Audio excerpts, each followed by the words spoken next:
It's now the time to talk about Carmelo Anthony. He sat down with GQ recently and covered a lot of topics, including finally being paired with his longtime friend LeBron James in LA. The duo has known each other for over 20 years, and their on-court chemistry this upcoming season has been a topic of debate. Here's Melo to GQ. Years ago, we were all in our own lanes with our own teams. It probably wouldn't have worked. But now we're at where we're at now in our career, later in our career, more mature, more appreciative of each other and the game, having the same goals. We are going to enjoy this moment. The timing is perfect.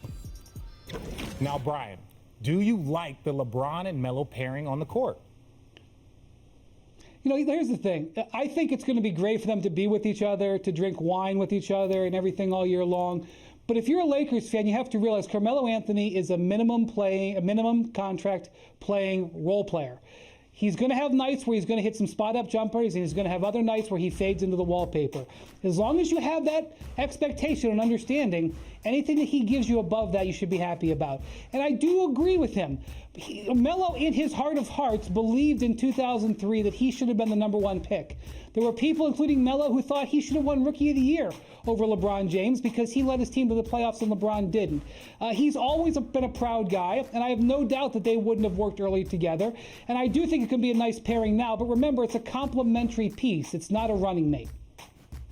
Yeah, and absolutely. And look, you grow, right? You grow throughout your career. Once you accomplish all the individual things that you need to accomplish, we have to remember, Melo didn't work with Russell Westbrook and Paul George. He didn't work with James Harden and Chris Paul. And that's okay because at that point in time, Melo didn't want to accept the lesser role, or he didn't realize that he wasn't a #1 option. And that's okay because even going back to the 2008 Celtics, Paul, Ray, and KG all had to realize that, hey, we have accomplished everything except win the championship, and the timing was perfect because they all had accomplished everything individually that they needed to. The only thing that was left was to win the championship. And I think Melo's role on this Lakers team will be him coming off the bench, him being featured in the offense off the bench. I think he would thrive well in that system, and I think he would pair along LeBron James just fine. Yeah, and look, no disrespect to the Portland Trailblazers with Dame and the way they play, but when you play with Russell, Rondo, and Bron, you are going to get open shots. And Carmelo is a great open shot shooter. I don't even know how you want to say it. When he gets that space, he knocks it down. And he can still do some things in ISO. He still has that game, but that's not what they need from him. But Carmelo is a force, and he will be great. As far as the Rookie of the Year thing, you're right. I was on the Carmelo Anthony bandwagon. He took his team to the postseason in the Western Conference. And look, LeBron had all the numbers, 25-5. It was like Oscar Robertson, him and Michael Jordan are the only rookies to ever average that. But there is no doubt about Carmelo's competitiveness and where he believes he is. Go ahead, Perk.